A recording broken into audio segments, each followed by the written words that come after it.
Hello YouTubers. In this video we're going to be covering a buyer's guide. My buyer's guide, not an official buyer's guide, not something I even want to be held accountable for. Buyer's guide is just a buyer's guide. This is things that I've learned along the way since purchasing this car that I think might help you out if you're interested in buying a BMW X5 E70. I will say that I may forget things, and things that weren't important to me that didn't make my list probably made somebody else's list. So if you have something constructive to add, please add it to the comment section below. And if you're using this video as a source for good information about buying an E70, don't just use the video, scroll down and look at the comments below and decide for yourself. So, first thing about these cars that I think you should be aware of is you probably want to be somewhat computer savvy. Maybe computer savvy is not the right word. Maybe not afraid of computers. Maybe you don't want to be afraid of using certain functions on your smartphone as it relates to these cars. I have found since buying this that I have referred to the computer and referred to Carly, which is a smart device that plugs into the computer of the car and communicates with your smartphone. I have found those two devices indispensable since buying this car. Really, it's such a necessary tool. I would say that tool of Carly and ISTA, which is the program I'm referring to about the computer, Integrated Service Technician application. I think I'm close. If I'm not right, I'm close. Anyway, ISTA is the program that you can use to also do functions on this car to help you out and help you fix problems. And I'll cover the boundaries with you in just a moment, but let me get back to being computer savvy or not afraid to use a smartphone to work on these cars. Leave you with this thought as it relates to that, and that is having that type of technology available to you in your toolbox is just as important as a 10mm wrench on these cars. Being able to use the computer is going to be just as necessary as a 10mm wrench. Let me see if I can figure out another way to say the same thing so that you can understand the importance of the computer and of Carly to get things done. So please, hopefully you can understand what it is I'm trying to say here. Now, there are two devices, like I mentioned, Carly and the ISTA. ISTA gets loaded onto a computer. I have a video on it that walks you through how to set it up. And it is used to plug into the car with a cord. And so is this device. I happen to use Carly, but you could use other tools like BMW Diagnostics. Beamer Diagnostics makes a tool that works just as well as Carly. Here's where the boundaries are that I found between Carly and ISTA. ISTA is a deep dive diagnostic tool. If you want to tell the car to do something, ISTA is the tool. For example, I want to tell ISTA to cut on the DMTL pump so I can test what's going on with the DMTL pump. ISTA will turn it on. Carly will tell you if there's a problem with the DMTL pump, but you can't turn it on. So there's distinguishing things going on there. ISTA can reprogram functions within the car to more recent versions. So let's say the iDrive came out with a version 20 and this car has version 18 on it. ISTA can update the iDrive, as an example. Most people don't do that type of thing with it, but that's an example. Carly, all it will do is interact with iDrive. So if you want to tell the iDrive, every time you turn on the car, I want it to go to navigation, Carly can do that, but so can ISTA. But ISTA can tell iDrive to update to a newer version. It's a deep dive diagnostic tool. I've said it in other videos, and I'm going to keep saying it again because it's true. So some of the functions that I use, and I use Carly mostly. I don't need ISTA. ISTA, again, is deep dive. I don't need to deep dive a lot onto this car. Could be me, but I don't need it. I find that Carly can do most everything that I need it to do. So an example would be, looking at Carly, I can tell Carly, you know what? I want the flashers. Let me turn them on. I want it to double flash. I don't want it to just single flash. I want it to double flash. Carly can do that. So can ISTA, but it's so much simpler to using the Carly interface than the ISTA interface. Anyway, you get the gist of what this can do and the boundaries between them both.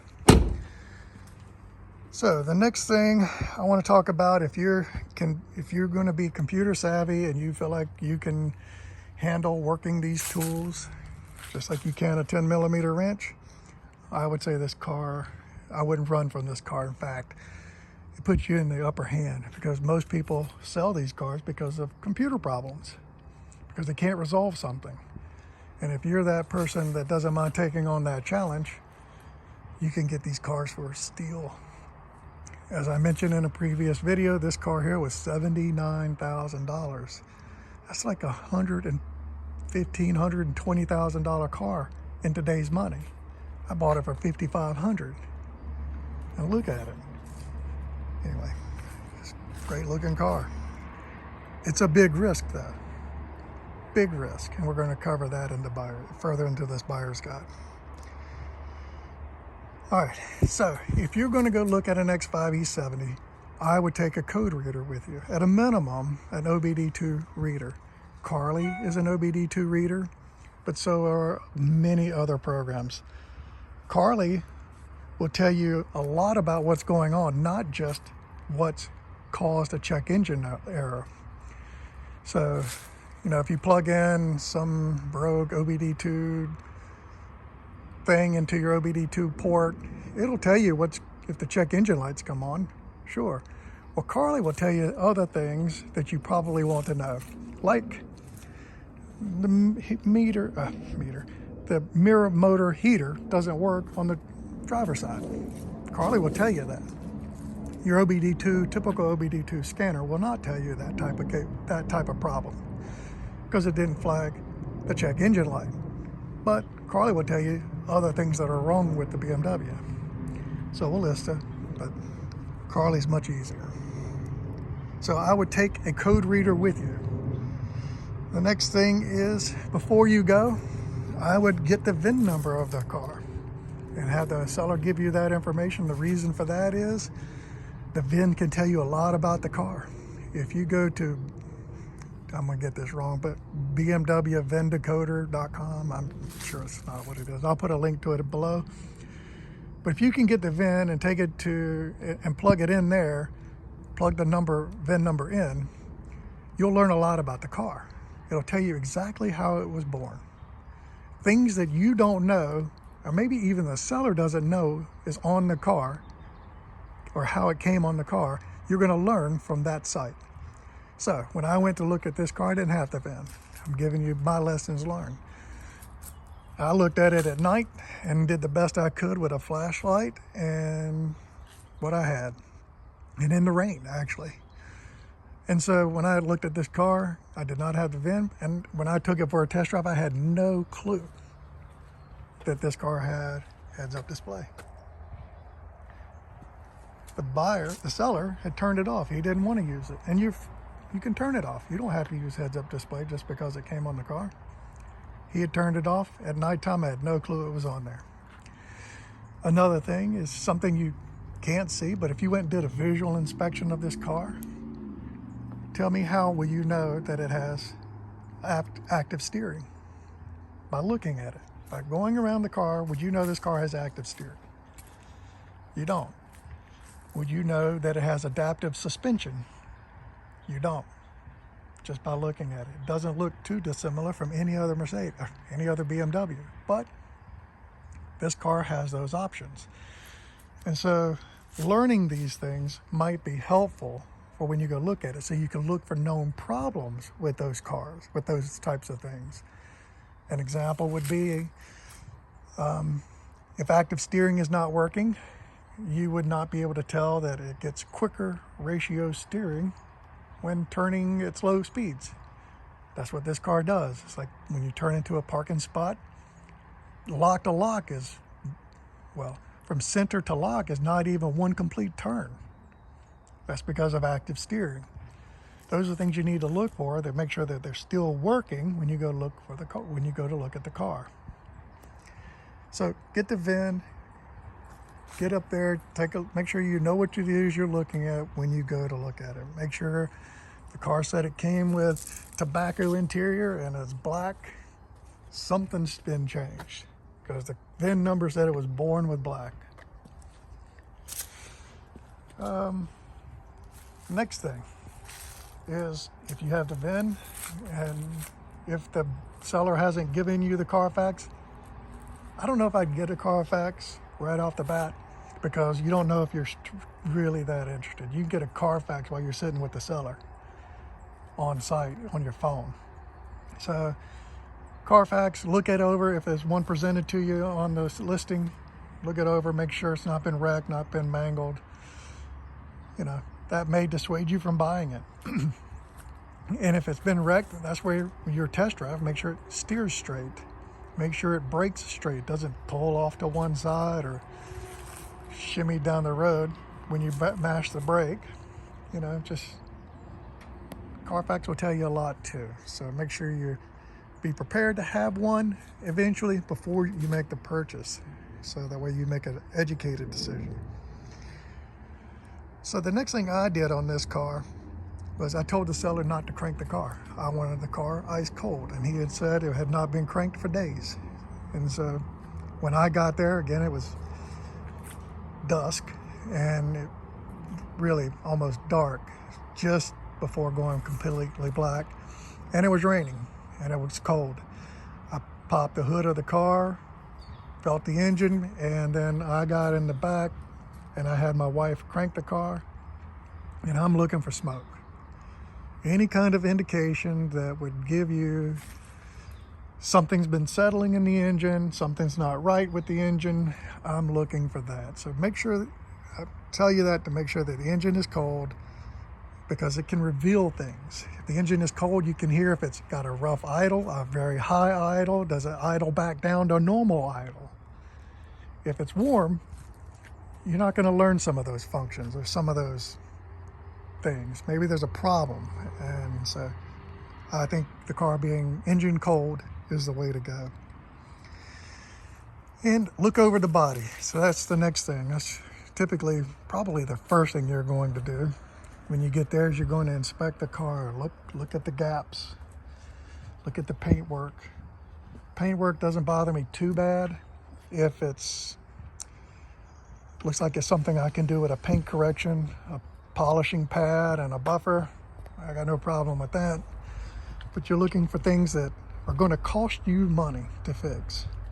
So there is a ding somewhere in this car.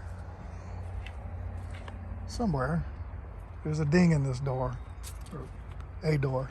Oh, there it is. Ding right there. That doesn't bother me. I can get that to come out. But if it's a gash going down the side of the car, it's not as easy to touch up as a ding. So you got to look at it. Will that bother me? And if it doesn't bother you, then ignore it. If it does bother you, it's not going to go away when you buy the car. It's going to be there after you buy it, and you're probably going to want to deal with it. That could be a negotiating point for the car. Hey, look, it's got dings and dents and scratches all over it. It ain't worth what you're asking. So look for things to do with the rubber. I'll make sure that the rubber seals are good. Nothing's cracking. Nothing's got wind noise, because if it's cracking and got wind noise, It ain't gonna get more quiet, it's gonna get less quiet going down the road. Look at the trim. Some of these cars are in silver. Some of them are in black. Take a look at it. Make sure it's how you want it.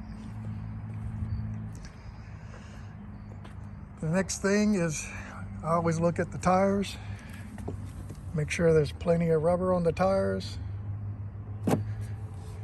If there's not, that could be a negotiating point as well, because it's probably going to need tires. More rubber's not going to get put on it after you buy it. So you probably want tires. Look at the brakes. One of the things I do is, let me show you, it's easier to do it this side. I will put my phone in here and take pictures of that all the way around so that I know what side needs brakes, what side does not need brakes, or front or back. Will it need brakes? And if it does, that's going to be another expense you're going to have to incur at some point. I'd also pay attention to little things like wiper blades. I don't know why. When I test drove this car, obviously the first thing I did was turn on the blades and all I heard was chatter. Like they were original to the car. Hard as a brick. So, I don't know if you know this, but wiper blades aren't cheap anymore. They're about $35 for one.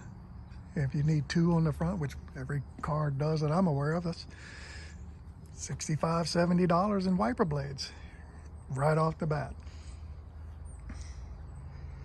So if it passes the look test and you're happy with how it looks, how it's presenting, it's not cockeyed to one side, you know, it's level, sits level, looks level, move on to the interior. How are the seats? How's the interior? Is anything torn, ripped? On BMWs, underneath these handles, they get a rubbery coating, and this rubbery coating will come off on your hands. Does this car have that problem? If it does, it's not the end of the world. These things pop off, and you can take this inner handle out where this rubber rubs off, no problem, but it's going to cost you money. So look for things like that. They come off on your hands very easily. Look again like ripped seats. Does everything work? Everything there? Have those. But anyway, how is it presenting back here? Any problems?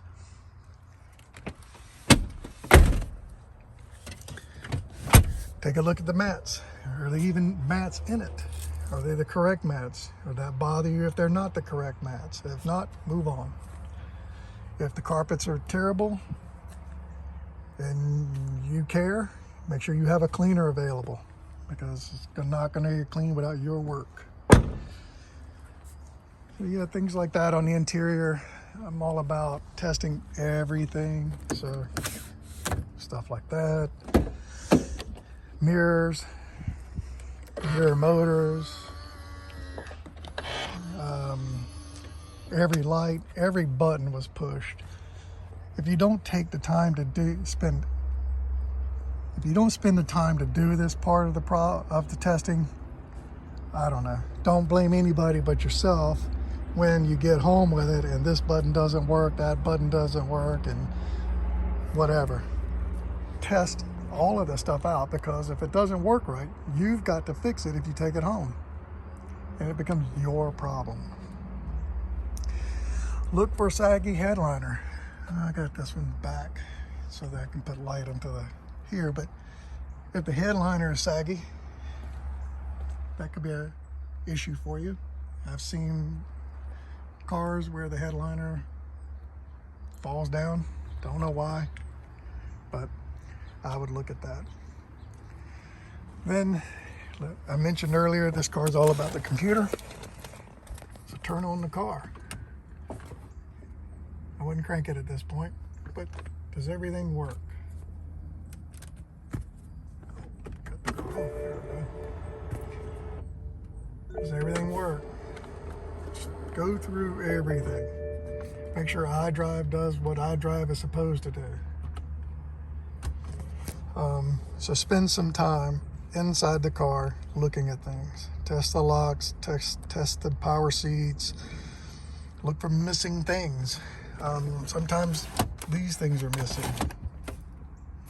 I don't know how you take it off to make it missing, but you know, whatever. People do the damnedest things. So if it passes your look test, and typically that's where you start, because I don't know, it's just where people start. That's the part you look at when you walk up to it. So far we've reviewed the inside and outside, but the biggest thing is under the car. And I mean that literally, because I am looking at things in the engine bay. What could possibly be going on in here? So these cars have known problems, two big known problems. One, valve stem seals go bad and leak oil into the chamber, into the combustion chamber, and blow blue smoke out the back. That's a known problem. Visually, opening the hood and looking at the engine will not tell you that, but the cold start may, which is why I did that. I wanted it to be cold, and if anything is settled, oil had settled into the engine bay, the first thing the engine is going to try to burn is that oil inside of the chamber, inside of the piston. Not inside the piston, inside the piston walls, whatever. Anyway, look for things like that. Look for oil leaks. I looked for zip ties, anything hanging on with prayers and hopes, anything missing. Just give it a good look. See, you can only take it so far. That and Carly, if you take a good diagnostic tool with you, will tell you a lot about these cars. So the next biggest problem with these cars is coolant leaks, and so that takes place. There is a pipe underneath the intake chambers here, underneath the intake system. Underneath that is a pipe leading from the front of the engine to the back of the engine, and its purpose is to deliver coolant from the front to the back. And then that pipe is a rubber seal on each side. Those rubber seals fail and coolant leaks. Now, you walking up to the car, you probably won't see a coolant leak unless the seller is savvy. You may not see it, but you will smell it when you go to cut the car on. When you cut the car on and saw the blue smoke, you come up to the engine and do a sniff test. Do you smell oil? Do you smell coolant? Those are known issues. Be on the lookout for that. One thing I will say, of the research I've done on these motors, they're strong motors. If there's no coolant problems, and if there's no valve stem seal problems, they're pretty reliable motors, from what I can tell. They can last hundreds of thousands of miles if maintained properly. You know, keep the oil changed. That's one thing. If you're going to buy one of these, I wouldn't. When you reset the oil light on this thing, it'll say next oil change 18,000 miles. If you do that, don't be surprised if you have oil-related problems at some point, like valve stem seal leaks. I would recommend every 4,000 to 5,000 miles, given no more than oil is. $60 for 8 quarts of oil for this car, including an oil filter. Why not change it? $80 is pretty cheap insurance. 18,000 miles between oil changes is ridiculous. The next thing I would do is look down in here. I would bring a flashlight. Put a flashlight down in there. Make sure you're not seeing grease or fluids down there for the transaxle or for the power steering rack. Make sure you don't see those things, because those are a devil to get out. I'm not gonna lie. So do your due diligence. If there's a problem, you might not want to do it unless you've got the time and wherewithal and the tool set in your head and in your box to do this job. Look for missing pieces. So if people have been into the engine bay before, sometimes people don't put back everything. Do not put back everything. This bar should be here. That bar should be there. That bar should be there. This cover should be here. These snorkels should be here. If they're not, on a V8, there's a problem. Somebody's been in here and you're gonna need to replace those parts. If you're paying attention to this, that's just my battery tender for ISTA when I go to mess around with ISTA. Anyway, do your due diligence under the hood. Some things I don't care about when I'm looking under the hood. I care that it has enough oil, but I don't care about the quality of the oil. Because the first thing I'm going to do when I get home is change the oil. The owner could tell me, the seller could tell me, I just changed it. It doesn't matter. I'm going to change it myself and put in what BMW Castrol says to put in the car. So I don't care about air filters. I don't care about brake fluid. And if you've seen my other videos, I don't care about power steering fluid, whatever. Transaxles, differentials, I don't care. It goes through a full service when I get it. That truck did the same thing. This car went through the same thing, and all the videos are in my playlist. So yeah, don't worry about that. Just make sure it's got enough oil to get you home if you're going to buy the car. So next thing you're going to do is get under the car. So for me, I got under the car at night in the rain, and I took pictures of everything. And the purpose was to go home, review the pictures, and see if there's problems that I couldn't see from down top, from the top, but I could see from underneath. I was looking for missing panels. I'm anal like that. I had plenty of time, went home, looked it all up, what was missing, what should be there, what do other people's cars look like underneath, and are there problems? Looking for exhaust, make sure the exhaust was hanging in the right, that hangers were hanging on their exhaust hangers correctly. Just everything. So I bet I spent 35 minutes looking at the car. You may think, well, that's not a lot of time. But when somebody's watching you watch over the car, look over the car, it's a long time. But I went through everything. And I did not have my Carly. I didn't know to have a Carly at the same time, or a good BMW diagnostic tool. All I had was what I knew to do when I bought that truck. I did the same thing over here. Did my due diligence, best I can. Yeah, so look for missing pieces, stuff like that. Take pictures.